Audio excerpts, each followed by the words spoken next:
JNU ಮತ್ತೆ ಸುದ್ದಿಲಿದೆ, Jawaharlal Nehru university. ಅಲ್ಲಿ ಪ್ರತಿಭಟನೆ ನಡೀತಾ ಇತ್ತು.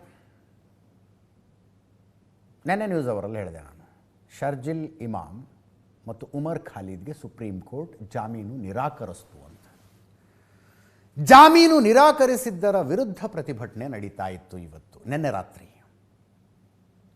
ಜವಾಹರ್ಲಾಲ್ ನೆಹರು ಯೂನಿವರ್ಸಿಟಿಯಲ್ಲಿ. ಸುಪ್ರೀಂ ಕೋರ್ಟ್ ಜಾಮೀನು ನಿರಾಕರಿಸಿದೆ. ಜವಾಹರ್ಲಾಲ್ ನೆಹರು ಯೂನಿವರ್ಸಿಟಿಯ ಪ್ರತಿಭಟನೆ ಅಂದರೆ ನಮಗೆ ಲಾಸ್ಟ್ ಟೈಮ್ ಯಾವ ಪ್ರತಿಭಟನೆ ನೆನಪಾಗುತ್ತೆ? ಇದೇ ಉಮರ್ ಖಾಲಿದ್. ಈಗ ಕಾಂಗ್ರೆಸ್ನಲ್ಲಿರುವ ಕನ್ಹಯ್ಯ ಕುಮಾರ್, ಬಿಹಾರದ ಕನ್ಹಯ್ಯ ಕುಮಾರ್ ಎಲ್ಲ ಸ್ಟೂಡೆಂಟ್ ಲೀಡರ್ಸ್. ಅವಾಗ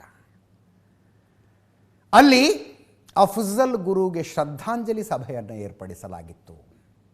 ಭಾರತದ ಪ್ರಜಾಪ್ರಭುತ್ವದ ದೇವಸ್ಥಾನ ಅನ್ನಿಸಿಕೊಂಡಂಥ, ಸಂವಿಧಾನದ ದೇವಸ್ಥಾನ ಅನ್ನಿಸಿಕೊಂಡಂಥ ಪಾರ್ಲಿಮೆಂಟ್ ಮೇಲೆ ಭಯೋತ್ಪಾದಕ ದಾಳಿ ನಡೆಸಿದ ಆರೋಪದಲ್ಲಿ ಗಲ್ಲಿಗೇರಿಸಲ್ಪಟ್ಟಂತಹ ಅಫ್ಜಲ್ ಗುರುಗೆ ಶ್ರದ್ಧಾಂಜಲಿ ಸಭೆಯನ್ನು ಏರ್ಪಡಿಸಲಾಗಿತ್ತು. ಆ ಸಭೆಯಲ್ಲಿ ಅಫ್ಜಲ್ ಹಮ್ ಶರ್ಮಿಂದಾ ಹೈ, ತೇರೆ ಕಾತಿಲ್ ಜಿಂದಾ ಹೈ ಅನ್ನುವ ಘೋಷಣೆಗಳು ಬಂದಿದ್ದು. ಅಫ್ಜಲ್ ಹಮ್ ಶರ್ಮಿಂದಾ ಹೈ, ಮೃತಪಟ್ಟಿರುವ ಅಫ್ಜಲ್ ಗುರು, ನಮಗೆ ನಾಚಿಕೆ ಆಗ್ತಾ ಇದೆ, ನಿನ್ನ ಹಂತಕರಿನ್ನೂ ಜೀವಂತವಾಗಿದ್ದಾರೆ ಅಂತ. ಯಾರು ಅಫ್ಜಲ್ ಗುರು ಹಂತಕರು? ನೇಣಿಗೇರಿಸಿದ ಆ ವ್ಯಕ್ತಿಯ, ಅಥವಾ ನೇಣಿಗೇರಿಸಬೇಕು ಅಂತ ಜಡ್ಜ್ಮೆಂಟ್ ಕೊಟ್ಟಂಥ ಸುಪ್ರೀಂ ಕೋರ್ಟಾ? ನಿನಗೆ ಕ್ಷಮಾದಾನ ಇಲ್ಲ ಅಂತ ಹೇಳಿದ ರಾಷ್ಟ್ರಪತಿಯ? ಯಾರು? ಭಾರತ್ ತೇರೆ ಟುಕಡೆ ಹೋಂಗೆ ಇನ್ಶಾ ಅಲ್ಲಾ ಇನ್ಶಾ ಅಲ್ಲಾ ಅಲ್ಲಿ ಕೇಳಿ ಬಂದಿದ್ದ ಘೋಷಣೆಗಳು.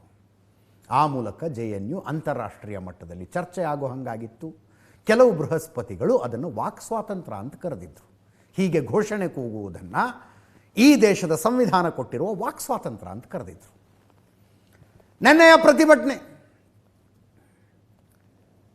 ಈ ಪ್ರತಿಭಟನೆಯಲ್ಲಿನ ಘೋಷಣೆಗಳು, अंबानी राज की कबर खुदेगी JNU की धरती पर, अंबानी राज की कबर खुदेगी JNU की धरती पर.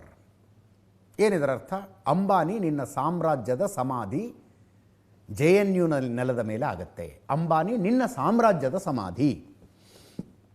ಅದಾನಿ ರಾಜ್ ಕಿ ಕಬರ್ ಖುದೇಗಿ JNU ಕಿ ಧರ್ತಿ ಪರ್.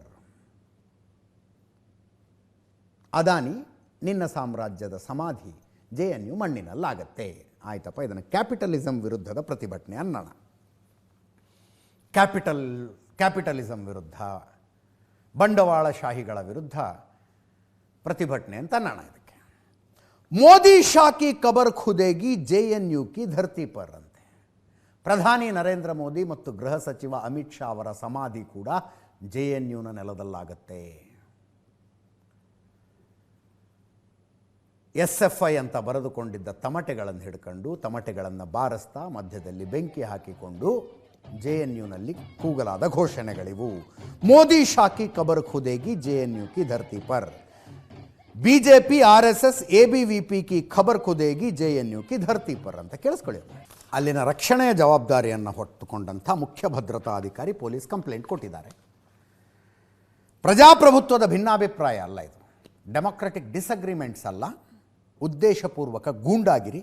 ಇವರ ವಿರುದ್ಧ ಕ್ರಮ ಕೈಗೊಳ್ಳಿ ಅಂತ 30 ರಿಂದ 35 ವಿದ್ಯಾರ್ಥಿನಿಯರನ್ನು ಗುರುತಿಸಲಾಗಿದೆಯಂತೆ. ಈ ಪ್ರತಿಭಟನೆಯಲ್ಲಿ ಭಾಗಿಯಾದವರನ್ನು BJPಯವರು ಸಹಜವಾಗಿ ನಿರೀಕ್ಷೆಯಂತೆ ಇದನ್ನು ವಿರೋಧಿಸಿ ಮಾತಾಡ್ತಾರೆ. ಇದು ಟುಕಡೆ ಗ್ಯಾಂಗಿನ ಕಾರಣಾಮ ಇದು ಅಂತ ಕಾಂಗ್ರೆಸ್ನವರು ಸಮರ್ಥನೆ ಮಾಡಿಕೊಳ್ತಾರೆ.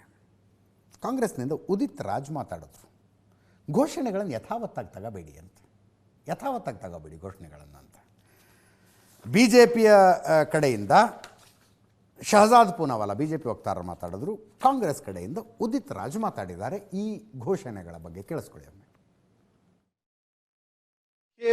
जब से उमर खालिद और शर्जील इमाम का फैसला आया है, कांग्रेस लेफ्ट इकोसिस्टम का मानसिक दिवालियापन सामने आ रहा है. पहले पृथ्वीराज चौहान, हुसैन दलवाई, बृंदा कराज जैसे लोगों ने उमर खालिद को मासूम बताया, और अब सुप्रीम कोर्ट, और केवल सुप्रीम कोर्ट नहीं, देश के प्रधानमंत्री और गृह मंत्री के खिलाफ लेफ्ट कांग्रेस इकोसिस्टम के लोग JNU में मारने के नारे लगाते हैं. कहते हैं कि कब्र खुदेगी मोदी और अमित शाह जी की. ये दिखाता है कि ये भारत विरोधी अर्बन नक्सली गैंग है, जो हमेशा उमर, शर्जील जैसे टुकड़े टुकड़े करने वाले लोगों को भारत की राष्ट्रीय सुरक्षा के ऊपर रखता है और वोट बैंक नीति को राष्ट्रीय सुरक्षा के ऊपर रखता है। ये वही लोग हैं जो अफजल गुरु के समर्थन में आ जाते हैं, कहते हैं अफजल हम शर्मिंदा है, तेरे कातिल जिंदा है। ये नक्सलियों को शहीद बताते हैं, ये सीआरपीएफ के जवान के मारे जाने पर मिठाइयां बांटते हैं। ये वही लोग हैं जो बाटला हाउस एनकाउंटर के आतंकियों के लिए आंसू बहाते हैं। कांग्रेस हो, लेफ्ट हो या उनका इकोसिस्टम हो जेएनयू में, ये हर बार टुकड़े टुकड़े और भारत के देश विरोधियों के साथ खड़े हो जाते हैं और सुप्रीम कोर्ट तक की अवहेलना करते हैं। देखिए,